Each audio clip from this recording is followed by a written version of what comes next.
呼吸就是有吸气跟吐气。那其实大家都觉得哦，呼吸很喘。你看我们吸气的时候呢，其实从鼻子进去到我们的肺脏，最尾巴这个肺尖啊，其实它是呼吸效率最好的位置。那这里有个好大的肌肉叫横膈肌，就是胯连啦。哦，黑白切那胯连，对，它是一个很大的肌肉。那等一下会跟大家分享怎么训练这个力量，把这里撑开来。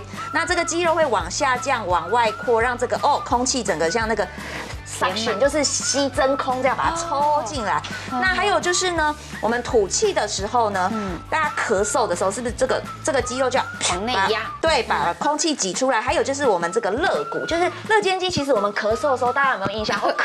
咳到后来就觉得肚子好酸，然后这个肋骨好痛。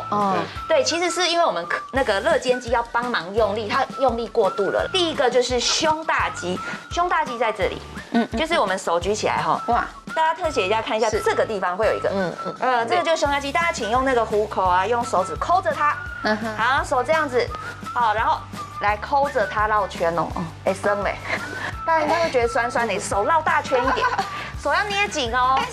好，人的肋骨、肋间肌把它按一按。那大家就是手指伸出来，手指不要放在肋骨上面，是放在肋骨中间，都会有一个凹陷，像弹钢琴一样。好，我们从胸骨中间开始。抠着往两边拉哦，那女生可以在洗完澡的时候用一些精油什么，就不会有摩擦，就会比较没有那么痛，滋润一点。对，就把它拉开，拉开。其实很紧的人，其实这边也会酸酸的。